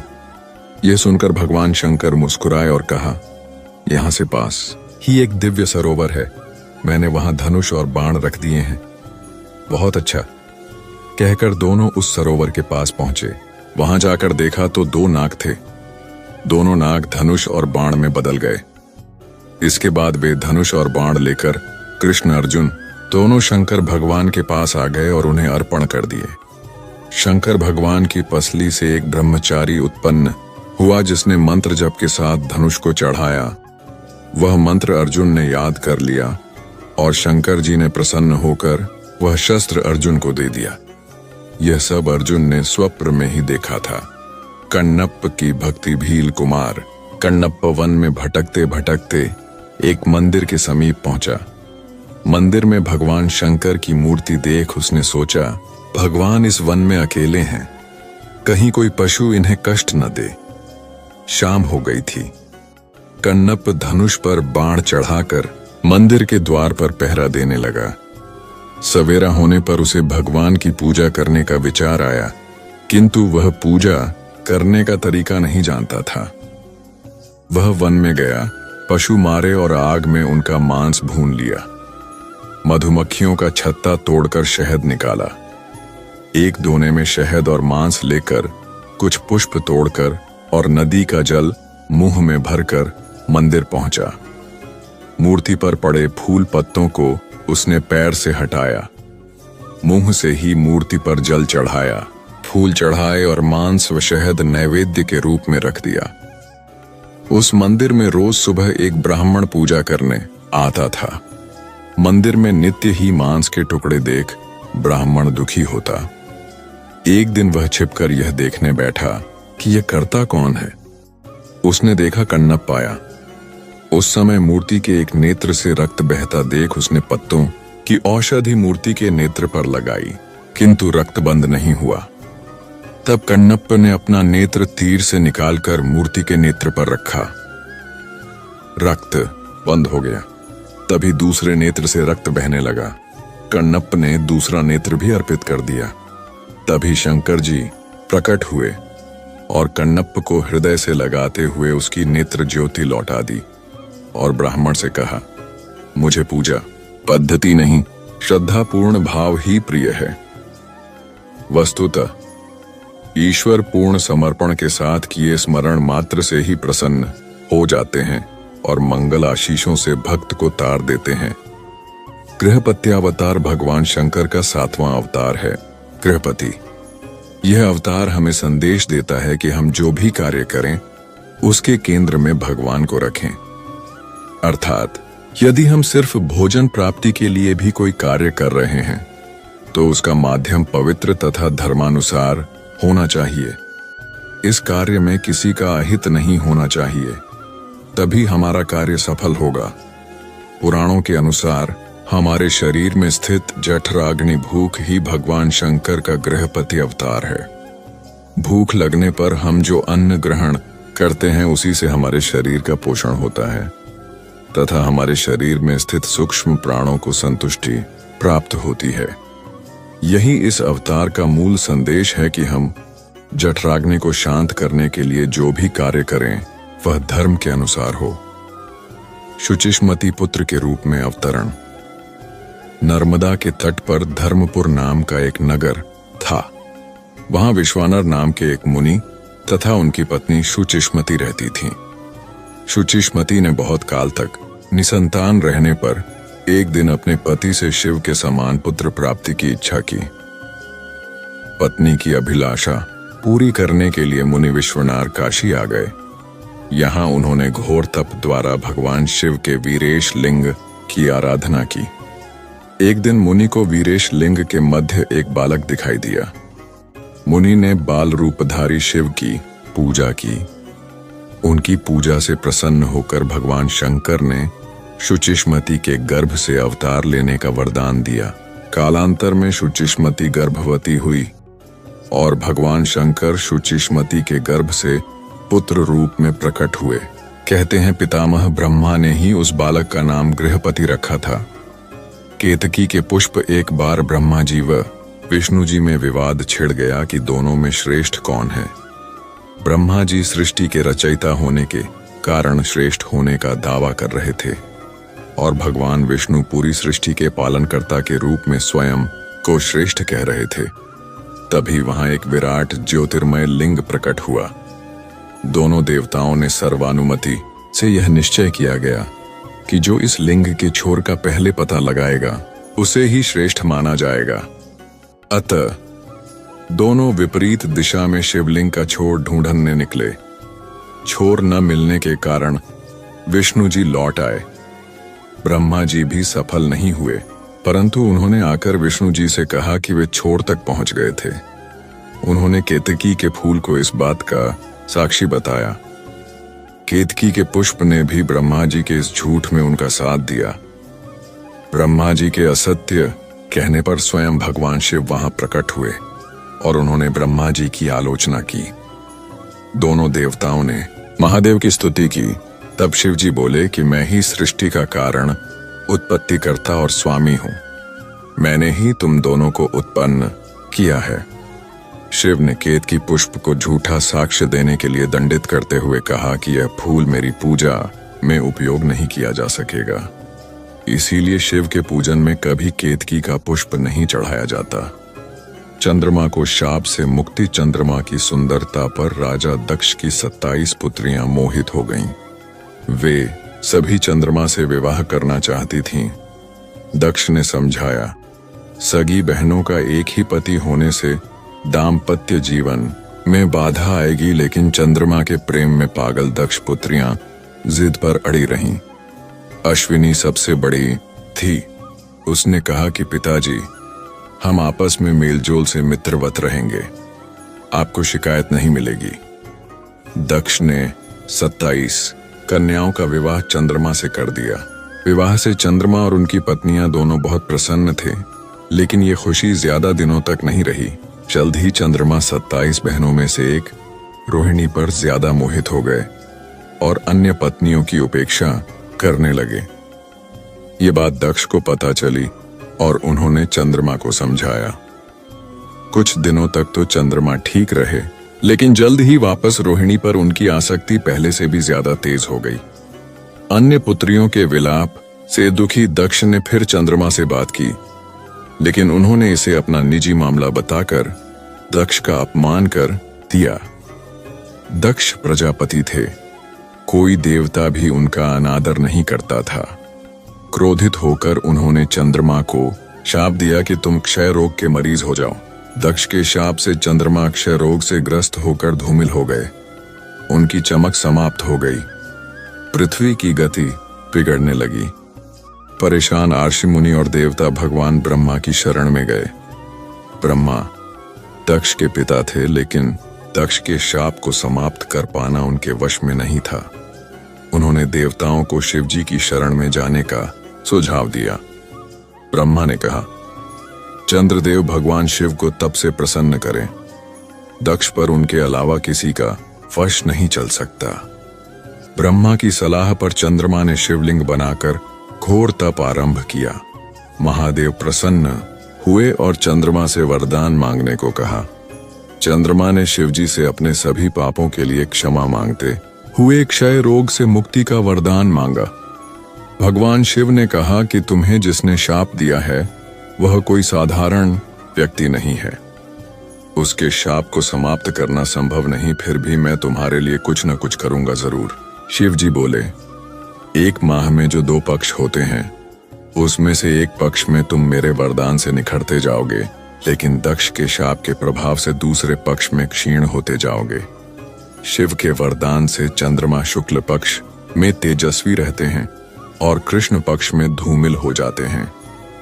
चंद्रमा की स्तुति से महादेव जिस स्थान पर निराकार से साकार हो गए थे उस स्थान की देवों ने पूजा की और वह स्थान सोमनाथ के नाम से विख्यात हुआ। चंद्रमा की वे 27 पत्नियां ही 27 विभिन्न नक्षत्र हैं। शिव पुराण की कथा।